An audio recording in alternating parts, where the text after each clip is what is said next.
اعوذ باللہ من الشیطان الرجیم، بسم اللہ الرحمن الرحیم۔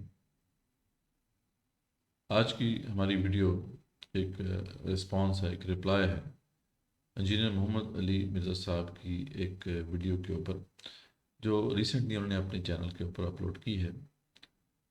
اس ویڈیو میں انہوں نے ڈاکٹر اسرار رحمۃ اللہ علیہ اور ان کی جو جماعت ہے اور اسی طرح جو دیگر جماعتیں اسلام کے غلبے کے لیے کام کر رہی ہیں یا نظام خلافت کے لیے کام کر رہی ہیں، ان پر تنقید کی ہے اور اپنا ایک موقف اس حوالے سے پیش کیا ہے۔ تو پہلے ہم دیکھ لیتے ہیں کہ انہوں نے اپنی ویڈیو میں کیا فرمایا ہے، اور پھر ہم دیکھیں گے کہ کیا ان کی جو بات ہے وہ واقعی مدلل ہے یا نہیں، اور کس حد تک وہ قرآن و سنت کے مطابق ہے۔ تو یہ ویڈیو ملاحظہ کیجیے۔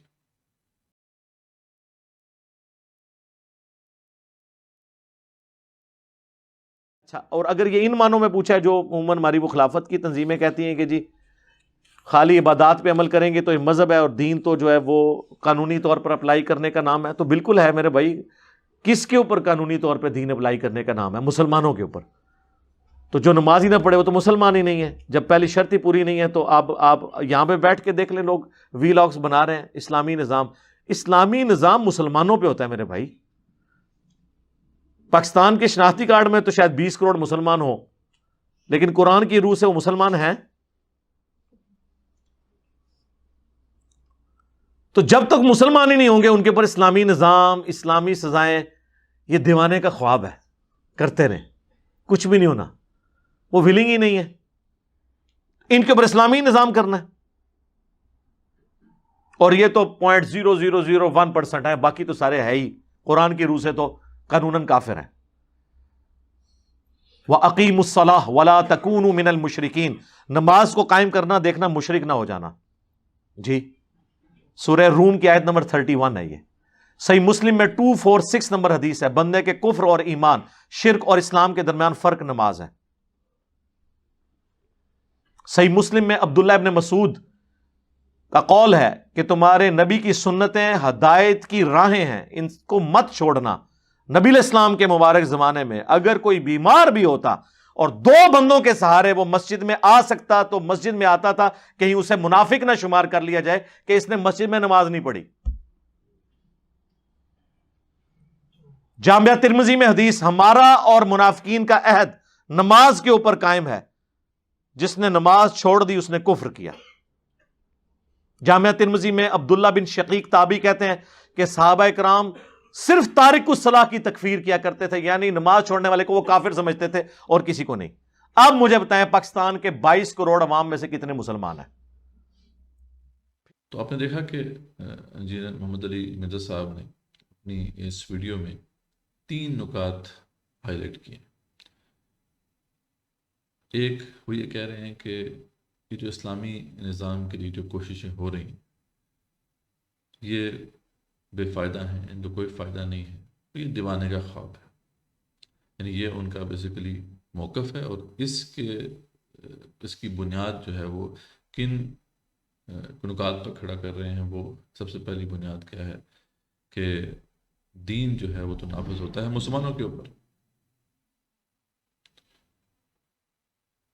جبکہ یہاں پہ تو زیادہ تر جو لوگ ہیں وہ اس لیے مسلمان نہیں ہیں کہ وہ تو نماز تک نہیں پڑھ رہے، ٹھیک، اور دین اس وقت تک قائم نہیں ہوگا جب تک کہ لوگ ولنگ نہ ہوں، لوگوں کی ڈیمانڈ نہ ہو کہ دین ان کے اوپر قائم کیا جائے۔ تو یہ 3 نکات ہیں جو انہوں نے آپ نے دیکھا کہ اس کلپ کے اندر ہائی لائٹ کیے ہیں۔ مزید اس حوالے سے وہ کیا فرماتے ہیں آگے چل کر اپنی ویڈیو میں وہ ملاحظہ کیجیے۔ نفاذ اسلام بنا دیتا ہے، تو جائیں سعودیہ میں اسلامی سزائیں نہیں نافذ، تو اسلام آ گیا وہاں پہ۔ اسلام اندر سے آتا ہے میرے بھائی، اور پھر وہ ڈیمانڈ کرتا ہے تو اللہ تعالیٰ پھر جس طرح خلفائے راشدین کو اللہ تعالیٰ نے سورہ النور کی آیت نمبر 55 ہے کہ ہمارا وعدہ ہے کہ اہل ایمان کو جو نیک اعمال کرنے والے ہیں انہیں ضرور بالضرور زمین میں خلافت دیں گے۔ جی، تو آپ نے دیکھا کہ جو نکات انہوں نے ہائی لائٹ کیے ہیں اب اس پر انہوں نے کچھ دلائل بھی دیے ہیں، اور ایک دلیل جو انہوں نے دی وہ سورہ نور کی آیت نمبر 55 ہے کہ اللہ تعالیٰ کا یہ وعدہ ہے مومنوں سے کہ وعد اللہ الذین آمنوا منکم وعملوا الصالحات لیستخلفنہم فی الارض، کہ اگر وہ ایمان لائیں گے اور عمل صالح کریں گے تو اللہ تعالیٰ لازماً ان کو خلافت عطا کریں گے۔ اور اس بنا پہ انہوں نے اپنے اس موقف کو دوبارہ سے جو ہے دہرایا کہ جب تک کہ اسلام اندر سے جو ہے اپنی جڑ نہیں پکڑ لیتا، جب تک کہ لوگ تبدیل نہیں ہو جاتے، اس وقت تک جو ہے وہ دین قائم نہیں ہو سکتا۔ جب لوگ تبدیل ہوتے ہیں تو پھر اللہ تعالیٰ کا یہ وعدہ ہے کہ اللہ تعالیٰ خلافت عطا کریں گے۔ انشاءاللہ ہم یہ جو دلیل انہوں نے پیش کی ہے اس پر بھی جواب دیں گے، لیکن اب یہ جو باقی انہوں نے جو باتیں کی ہیں اس حوالے سے وہ بھی اب سن لیں، اور پھر ہم انشاءاللہ اپنا ایک ڈیٹیل جو ہے رسپانس اس کے اوپر اسے پیش کرتے ہیں۔ پریکٹیکل چیز ہے، جب تک مسلمان نہیں ہوتا نہ وہ غیر مسلم کو دعوت دینے جوگا ہے، اور نہ اسلامی نظام کی وہ بات اس حوالے سے کر سکتا ہے کہ کر دیں۔ اور پھر وہ ایسے خطرناک کھیل کھیلتے ہیں جی، اتنے بندے اکٹھے کر لیں جا کے جناب جی ایچ کیو پہ حملہ کر دیں، اتنے بندے اکٹھے کر لیں پارلیمنٹ پہ حملہ، تو کر کے نہیں دیکھے لوگوں نے کچھ ہوا ہے؟ مجھے بتائیں، یہ کوئی پرانے زمانے کی دنیا ہے کہ جس میں آپ بادشاہ کے تخت پہ چڑھ کے اسے قتل کریں تو ریاست آپ کی ہو جائے گی، جس طرح بنو امیہ سے چھین لی تھی بنو عباس نے؟ اب پارٹیوں کی حکومتیں ہیں میرے بھائی، آپ پرائم منسٹر مار بھی دے، اگلا پرائم منسٹر اسی پارٹی سے اور آ جائے گا۔ پچھلے پرائم منسٹر نائل ہوئے نواز شریف صاحب تو خاقان عباسی اسی جماعت سے آئے نا، یہ تو نہیں ہوا کہ پیپلز پارٹی یا پی ٹی آئی کو حکومت مل گئی تھی اس وقت، 5 سال انہوں نے اپنے پورے کیے نا۔ اور پھر جب ملکوں کا نظام ہو، فوجی سسٹم ہو، پوری ایک ریاستی ادارے ہوں، ایک اسٹیبلش سسٹم ہے، اس میں یہ دیوانے کا خواب ہے، اس طرح کرنے سے کچھ بھی نہیں ہونا۔ میں تو کہتا ہوں اگر ایسے ہوتے بھی ہو تب بھی غلط ہے، جب تک کہ آپ گراس روٹ لیول کے اوپر دین خود ڈیمانڈ نہ کریں لوگ۔ جب پاکستان کی بچیاں چاہیں کہ وہ حجاب کریں تب حجاب کا ان پہ حکم لگایا جائے، باقی انڈیویجول کی مرضی ہے، ٹھیک ہے جو مرضی کرے، اس کے ماں باپ کی ذمہ داریوں سے ترغیب دلانے کی۔ حکومت کا کام نہیں ہے کہ زبردستی کسی سے یہ کام کروائے یا زبردستی مردوں کو داڑیاں رکھوانی شروع کر دے، یہ اندر کی بات ہے، کسی نے رکھنی ہے رکھے، نہیں رکھنی نہ، قرآن و سنت کے خلاف چلنا چاہتا ہے اس کی اپنی مرضی۔ تو آپ نے دیکھا کہ اس میں اب جو انہوں نے مختلف باتیں کی ہیں وہ یہ ہے کہ جب تک مسلمان نہیں ہوتا تو وہ اسلامی نظام کی بات نہیں کر سکتا، یا اسلامی نظام کی بات پھر نہیں ہو سکتی۔ پھر انہوں نے جو اس حوالے سے مناہج ہیں ان کو تنقید کا نشانہ بنایا کہ دیکھیں جو جماعتیں ہیں وہ کوشش کرتی ہیں کہ لوگوں کو تیار کریں، اور کوئی کہتا ہے کہ جی ایچ کیو کے اوپر حملہ کر دو، کوئی کہتا ہے پارلیمنٹ کے اوپر حملہ کر دو۔ اب ظاہری بات ہے یہاں پہ وہ بہت سی جو مختلف قسم کی جماعتیں ہیں ان کے مناہج کو مکس کر رہے ہیں، یعنی کچھ تو جماعتیں ظاہری بات ہے وہ ہیں کہ جو عسکری جماعتیں ہیں جو اس طرح کی سوچ رکھتی ہیں، لیکن دیگر جماعتیں جن کے اوپر اپنی تنقید کا انہوں نے آغاز کیا ہے، ڈاکٹر اسرار رحمۃ اللہ کی جماعت ہے یا جماعت اسلامی ہے یا اس طرح کی دیگر جماعتیں جو ہیں ان کا تو بہرحال یہ موقف نہیں ہے، ٹھیک ہے، وہ تو جو ہے ایک جو جماعت ہے وہ انتخابی سیاست کے ذریعے سے جو ہے تبدیل لے کے آنا چاہتی ہے، جبکہ ڈاکٹر اسرار رحمۃ اللہ جو ہے وہ سول مزاحمت کے منہج کے قائل تھے۔ تو خیر یہاں پہ بات ذرا تھوڑی سی جو ہے وہ مکس ہو گئی ہے کہ یہاں پہ کچھ عصری جماعتوں کی طرف شاید انہوں نے اشارہ کیا۔ پھر انہوں نے یہ بھی بات کی کہ یہ کوئی پرانا زمانہ تو ہے نہیں کہ یہاں پہ کوئی بادشاہ ہو جس کو آپ تخت پہ چڑھ کے اس کا سر قلم کر دیں تو اس کے ذریعے سے تبدیلی آ جائے۔ یہاں پہ تو جماعت جو پارٹیز ہیں ان کی حکومت ہوتی ہے، تو اگر ایک کو اگر آپ مار بھی دیں گے، اس کے ساتھ تن سے جدا بھی کر دیں گے تو اسی پارٹی کا دوسرا شخص آ جائے گا۔ تو اگین یہ شاید اب وہی بات یعنی اب کلیئر نہیں رہی ہے، پہلے بات کلیئر تھی لیکن اب یہاں پہ آ کے تھوڑی سی جسے کہتے ہیں نا کہ اس میں بہت سی کنفیوژن پیدا ہو گئی۔ اور خیر انہوں نے یہ بات واضح کی کہ ان کے نزدیک کہ اگر ایسا ہو بھی، ایسا ممکن بھی ہو تب بھی جو ہے وہ سمجھتے ہیں کہ ایسا نہیں ہونا چاہیے، یعنی دین جو ہے اس کو غالب اس طریقے سے نہیں کر سکتے آپ جب تک کہ گراس روٹ لیول کے اوپر جو ہے آپ کام نہ کر لیں، اور دین جو ہے اس حوالے سے اتنی اویئرنیس پھیل جائے کہ لوگ خود ڈیمانڈ نہ کرنا شروع کرتے ہیں، اس وقت تک ہم یہ کام نہیں کر سکتے۔ تو یہ ان کے جو ہے پورا موقف اب آپ کے سامنے آ گیا ہے۔ اب ہم اس کو جو ہے دیکھتے ہیں کہ جو مختلف پوائنٹس انہوں نے ہائی لائٹ کیے ہیں وہ قرآن و سنت کے مطابق ہیں یا نہیں۔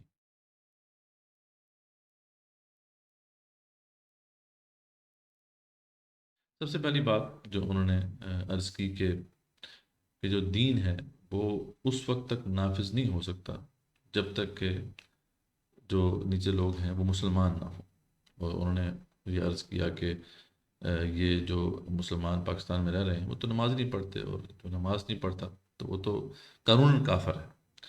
تو یہ ایک بات بہرحال یعنی اس پہ ذرا احتیاط سے ہمیں بات کرنی چاہیے کہ تارک صلاۃ کون ہوتا ہے۔ اس حوالے سے بہرحال ایک اختلاف موجود ہے۔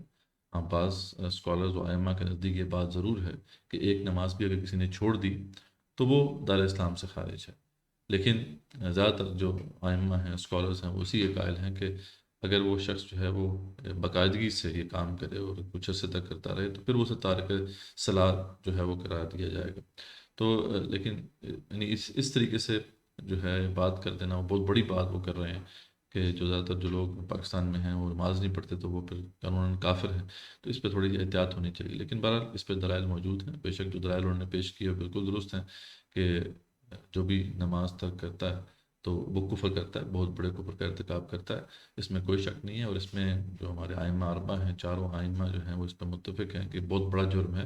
ہاں، صرف احمد بن حنبل رحمۃ اللہ علیہ اس والے سے اس موقف کے قائل ہیں کہ جو نماز اس نے چھوڑ دی ہے جان بوجھ کے تو اس نے کفر کیا، لیکن جو دیگر تین جو ائمہ ہیں وہ اس کو بڑا جرم ضرور قرار دیتے ہیں اور اس پہ سزائیں بھی بڑی سخت جو ہے وہ لاگو کرتے ہیں، جیسے امام شافعی، امام مالک جو ہیں اور وہ تو ان کے نزدیک جو ہے یہ جرم بہت بڑا ہے اور اس پہ سر قلم ہونا چاہیے۔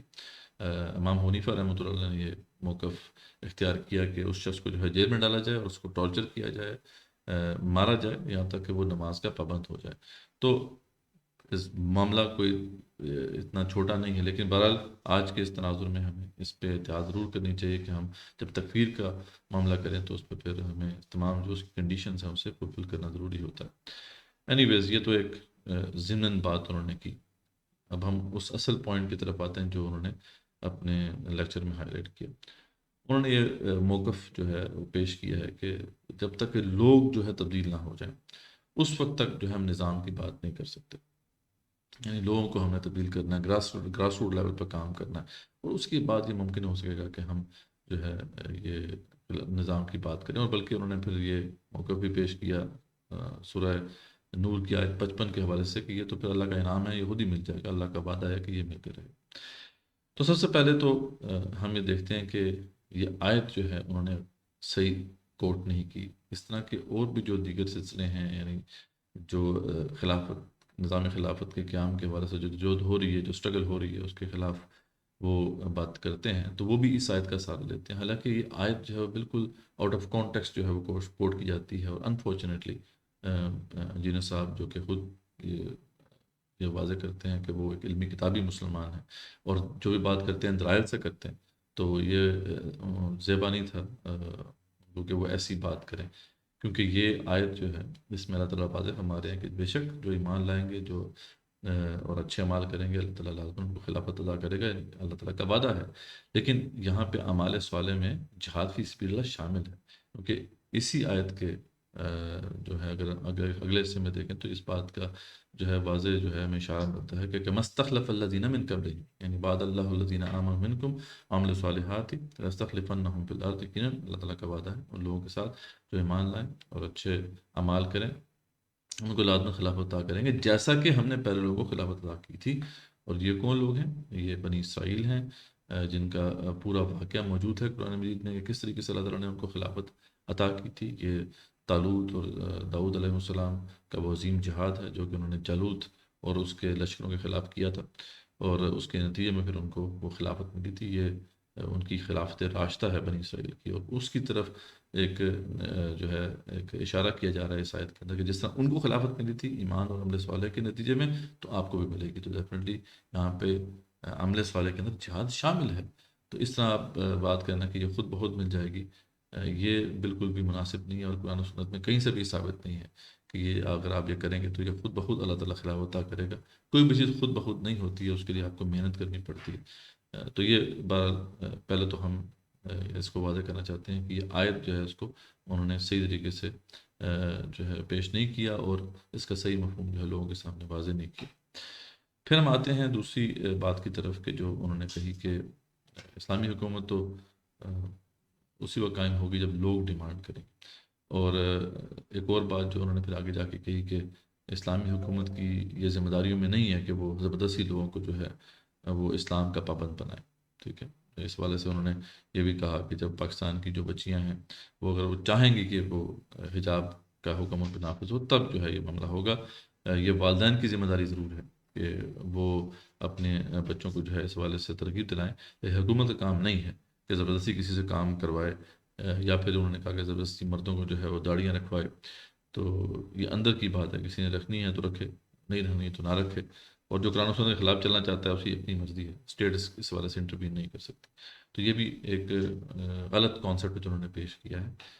اسلامی حکومت جو ہے اس کی کیا ذمہ داریاں ہوں گی اس حوالے سے اللہ تعالیٰ نے خود جو ہے وہ بتا دیا ہے کہ اس کی کیا باؤنڈریز ہیں، یعنی اس کے کیا اختیارات ہیں. سورہ حج کی آیت نمبر 41 جو اس حوالے سے کہنا سے قطعی ہے، اس میں اللہ تعالیٰ یہ فرماتے ہیں کہ الذین ان مکناہم فی الارض، کہ یہ وہ لوگ ہیں جب ہم ان کو زمین میں خلافت عطا کریں گے یا حکومت عطا کریں گے تو وہ کیا کریں گے؟ اقاموا الصلاۃ و آتوا الزکوٰۃ، وہ نماز قائم کریں گے اور زکوٰۃ کی ادائیگی کو یقینی بنائیں گے. وامروا بالمعروف ونہوا عن المنکر، اور اچھی باتوں کا حکم کریں گے اور برائی سے روکیں گے. وللہ عاقبۃ الامور، اور تمام جو ہے معاملات جو ہیں وہ اللہ کی طرف ہی ہیں، ان کا انجام اللہ کی طرف ہی ان کا انجام ہے. اللہ ہی اس کا صحیح معنوں میں جو ہے وہ ذمہ دار ہے. تو یہاں پہ آپ دیکھیں کہ اسلامی حکومت کی جو ہے نا وہ ذمہ داریاں واضح کر دی گئی ہیں. اس میں صرف نماز اور زکوٰۃ کے قیام کے حوالے سے انسٹرکشن نہیں ہے، بلکہ یہ بھی بتایا گیا کہ تمام اوامر اور تمام نواہی یہ اب ان کی رسپانسبلٹیز میں شامل ہیں اسلامی حکومت کی کہ وہ اس کو نافذ کریں. اب ذرا امیجن کریں، یعنی یہ تو بات شرعی دلیل ہوگی، اس پہ کوئی کسی کا اختلاف نہیں ہے. انفارچونیٹلی جو ہے وہ آج کچھ جو متجددین ہیں، جو ماڈرن اسکالرز ہیں، کچھ اس طرح کی بات ضرور کر رہے ہیں، لیکن امت مسلمہ کی ہمیشہ اس پہ کنسنسس رہا ہے کہ یہ امت مسلمہ کے اوپر جو بھی حکومت ہوگی وہ اس کی رسپانسبلٹی ہے کہ وہ اوامر اور نواہی کا خیال رکھے. بلکہ یہی تو اس کا ترہ امتیاز ہے، اسی وجہ سے تو وہ اسلامی حکومت ہے. اگر تو وہ صرف جو ہے صرف جو دیگر انتظامات ہیں ان کا خیال رکھے تو پھر تو وہ دیگر حکومتیں بھی ہیں، کافر حکومتیں بھی ویسا کرتی ہیں. ایک مسلمان حکومت کو تو یہی تو کرنا ہے کہ جو ہے اللہ تعالیٰ کے احکامات کے نفاذ کے اوپر فوکس کرنا ہے. اور یہ اس لحاظ سے بھی illogical بات ہے، یہ لاجیکل بھی نہیں ہے کہ اگر ہم ابھی اس وقت ہمارے پاس اتھارٹی نہیں ہے اور ہم جو ہے لوگوں کو جو ہے امر معروف نہی منکر جو ہے بل ید نہیں کر سکتے، صرف باللسان کر سکتے ہیں، ہم لوگوں کو بتا سکتے ہیں کہ آپ ایسا نہ کریں. تو کیا جب ریاست آ جائے گی، جب ہمارے پاس حکومت آ جائے گی تو تب بھی ہم لوگوں کو دعوت ہی دیں گے، ترغیب دلائیں گے؟ تو پھر کیا فائدہ ہے اسلامی حکومت کا؟ اسلامی حکومت قائم کرنے کا پھر مقصد ہی کیا ہے؟ تو یہ بات بالکل illogical ہے اور قرآن و سنت کی واضح انسٹرکشنز کے خلاف ہے. تو ایک تو یہ بات جو ہے بالکل بے بنیاد ہے جو انہوں نے کی ہے کہ اس طریقے سے جو اسلامی حکومت ہے وہ اس کی ذمہ داریوں میں یہ شامل نہیں. کس طرح شامل نہیں ہے؟ دلائل دیں آپ اس وجہ سے جو ہے وہ آرگومنٹ پیش کریں اپنا صحیح طریقے سے. آپ علمی کتابی مسلمان ہیں، ہم اس بات کی رسپیکٹ کرتے ہیں، لیکن یہاں پہ بات جو ہے وہ علمی کتابی نہیں ہوئی، جہاں پہ صرف آپ نے ایک بات کر دی. پھر ایک اور بات جو بہت امپورٹنٹ ہے جو اللہ رب العزت نے سورہ بقرہ میں واضح کی کہ اگر دین قائم نہ ہو اور جب اللہ کے احکامات نافذ نہ ہوں تو یہ کہا جا رہا ہے کہ لوگوں کی اصلاح آپ کریں اور لوگوں کو دین کے اوپر لے کر آئیں. لوگ دین کے اوپر کیا آئیں؟ دین کے اوپر لوگوں نے کیا آنا ہے؟ لوگوں کا ایمان سلامت نہیں ہوتا. اللہ تعالیٰ سورہ بقرہ میں فرماتے ہیں کہ یسألونک عن الشہر الحرام قتال فیہ قل قتال فیہ کبیر وصد عن سبیل اللہ وکفر بہ والمسجد الحرام. یعنی یہ آپ سے پوچھتے ہیں کہ حرام مہینوں میں قتال کرنا کیسا ہے. اس زمانے میں بھی کچھ لوگ تھے جو اعتراض کر رہے تھے، جی یہ تو جو حرام مہینے ہیں ان میں قتال کرنا تو بڑی بری بات ہے، ان کی ایک سینکٹی ہے، ان کا ایک تقدس ہے. تو سوال لوگ کر رہے تھے کہ کیا ان مہینوں میں بھی ہم قتال کریں؟ جب قتال کا حکم آ چکا تھا، اس کے بعد کی آیات ہیں. تو اللہ فرماتے ہیں کل قتال فیہ کبیر، ہاں بہت بری بات ہے. اگر کوئی ان حرام مہینوں میں قتال کرتا ہے تو کوئی اچھی بات تو نہیں ہے. لیکن اللہ تعالیٰ پھر کمپیریزن میں پیش کرتے ہیں وصد عن سبیل اللہ. تمہیں یہ تو نظر آ رہا ہے کہ اللہ کے جو حرام مہینے ہیں ان کا تقدس پامال ہو رہا ہے؟ یہ نظر نہیں آ رہا کہ کچھ لوگ جو ہیں وہ اللہ کے حکم سے لوگوں کو روک رہے ہیں، اللہ کے دین سے لوگوں کو روک رہے ہیں؟ وصد عن سبیل اللہ، اللہ کے دین سے خود بھی رکنا، دوسروں کو بھی روکنا. اور وہ کفر بھی، اس کا کفر کرنا، والمسجد الحرام، اور مسجد حرام سے بھی لوگوں کو روکنا، جیسا کہ مشرکین مکہ اور ان کی جو بھی اتھارٹی تھی وہ کر رہی تھی، وَإِخْرَاجُ أَهْلِهِ مِنْهُ أَكْبَرُ عِنْدَ اللَّهِ، اور جو اس کے اصل اہل ہیں ان کو وہاں سے بے دخل کرنا اللہ کے نزدیک بہت بڑا ہے، اس سے کہیں زیادہ بڑا ہے۔ اور پھر دوبارہ سے اس بات کو دہرایا، اس سے پہلے یہ بات آ چکی ہے کہ جو فتنہ ہے وہ جو قتال سے پیدا ہونے والی جو آزمائش ہے یا مشکلات ہیں، اس سے کہیں زیادہ شدید تر ہے، لیکن یہاں پہ اللہ فرماتے ہیں وَالْفِتْنَةُ أَكْبَرُ مِنَ الْقَتْلِ، یہ جو کفر کا فتنہ ہے، یہ قتال سے پیدا ہونے والے جو مسائل ہیں یا جو بھی فتنہ ہوگا اس سے بہت بڑا ہے۔ اور آگے پھر اللہ تعالیٰ نے اس کی حکمت بھی ہمارے سامنے واضح کی۔ شاید آج امت مسلمہ اس بات کو سمجھ لے کہ وَلَا يَزَالُونَ يُقَاتِلُونَكُمْ حَتَّى يَرُدُّوكُمْ عَنْ دِينِكُمْ إِنِ اسْتَطَاعُوا، کہ وہ اگر تم قتال کرنا چھوڑ دو گے تو کیا خیال ہے کہ وہ چھوڑ دیں گے قتال کرنا؟ نہیں، وہ تو تم سے قتال کرتے ہی رہیں گے یہاں تک کہ وہ استطاعت حاصل کر لیں گے، تمہارے اوپر اتھارٹی حاصل کر لیں گے اور تمہیں دین سے پھر مرتد کر دیں گے۔ یہ بات ہے اصل اسلامی ریاست کی ایک بہت بڑی ذمہ داری ہے کہ لوگوں کے عقائد کی حفاظت کرنا، لوگوں کے اسلام کو محفوظ رکھنا، یہ ان کی ذمہ داری میں سے۔ یہاں پہ کہا جا رہا ہے کہ ان کی کوئی ذمہ داری نہیں ہے، یعنی اس حوالے سے وہ کوئی لوگوں کو جو ہے انسٹرکٹ نہیں کر سکتی۔ کیسی بات کی جا رہی ہے؟ یعنی اسی لیے تو اسے قائم کیا گیا ہے کہ اس نے عقیدے کو پروٹیکٹ کرنا ہے۔ تو اللہ فرماتے ہیں کہ اگر استعداد تمہارے پر حاصل کر لیں گے تو تمہیں دین سے مرتد کر دیں گے، اور تمہیں پتہ ہے پھر کیا ہوتا ہے مرتد کی پھر سزا کیا ہوتی ہے؟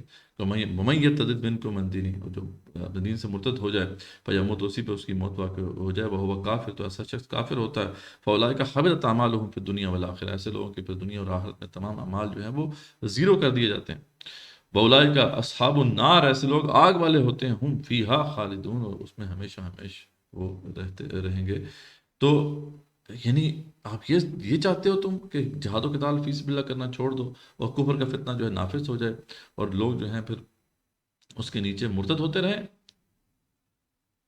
تو اگر اسلامی حکومت نہیں ہوگی، یہ جو ایک نظریہ پیش کیا جاتا رہا ہے، اور اب بڑے افسوس کی بات ہے کہ انجینئر محمد علی مرزا صاحب بھی اس نظریے کو پیش کر رہے ہیں۔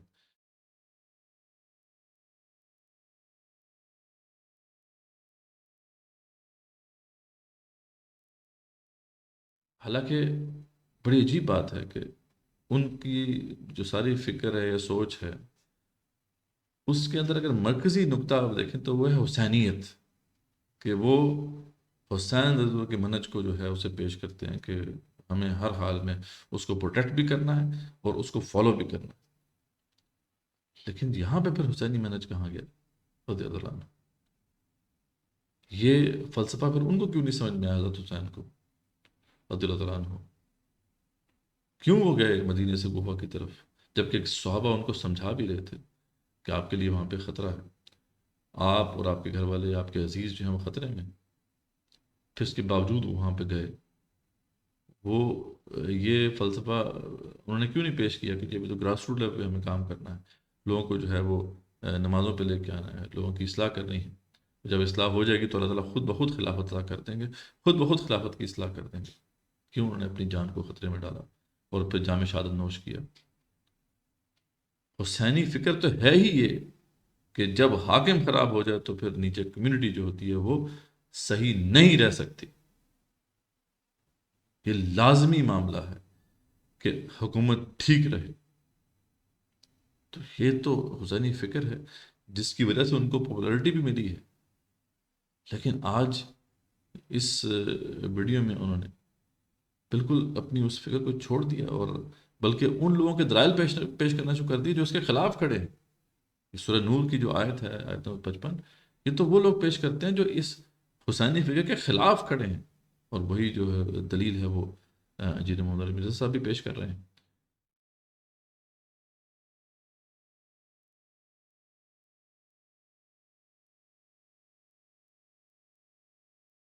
تو اس لیے ہم ان کو دعوت اصلاح دیتے ہیں کہ وہ اس زمین میں اپنے فالوورز کو کنفیوز نہ کریں اور کلیریفائی کریں کہ اصل دین ہے کیا، دین کا تقاضا کیا ہے۔ اور اس کے بعد جو آخر میں انہوں نے جو باتیں کی ہیں اپنی ویڈیو میں آپ جا کے دیکھ سکتے ہیں کہ وہ کہ جی یہ نہیں ہونے والا اور کیا فائدہ ہو گیا، لوگوں نے کوششیں کر کے دیکھ لی، تو پھر ہم سوال پوچھتے ہیں کہ حسین اوپر کیا فائدہ ہوا رضی اللہ عنہ؟ حسین تو شہید ہو گئے، کیا امپیکٹ ہوا، کیا ملوکیت تبدیل ہوگی ان کی جدوجہد سے؟ ملوکیت اسی طریقے سے برقرار رہی اور کئی صدیاں برقرار رہی اس کے بعد. تو اس طریقے سے اگر آپ جج کریں گے تو پھر تو بڑے بڑے انبیاء علیہ السلام جو ہیں ان کا معاملہ یہ ہے کہ وہ اپنی اسٹرگل کے اندر اپنی اپنی جان سے ہاتھ دھو بیٹھے. کئی انبیاء علیہ السلام شہید ہوئے. وَكَأَيٍّ مِّن نَبِيٍّ قَاتَلَ مَعَهُ رِبِّيُّونَ كَثِيرٌ. کتنے ہی نبیوں کے ساتھ اللہ والے ہم رکاب ہو کر جو ہے جہاد کرتے رہے، اپنی جانیں دیتے رہے. تو یہ تو اگر ہم اس طرح احساس کرنا شروع کر دیں گے تو پھر تو کوئی کچھ بھی کرنے کی ضرورت نہیں ہے. تو یہ بات بالکل غلط ہے، یہ درست نہیں ہے. ہاں امپیکٹ ہوا، صحیح معنوں میں دیکھا جائے تو بالکل امت کو جگایا ہے حضرت حسین رضی اللہ عنہ نے. آج بھی جو ان کی جدوجہد ہے اس کی وجہ سے ہمارے ایمان تازہ ہوتے ہیں. آج بھی اگر ہم کھڑے ہوتے ہیں نظام کے خلاف تو ہمیں پتہ ہوتا ہے کہ نواسۂ رسول صلی اللہ علیہ وسلم کھڑے ہوئے تھے. ہمارے خلاف کوئی اگر بات کرتا ہے تو ہم حضرت حسین کا منہج ان کے سامنے پیش کرتے ہیں.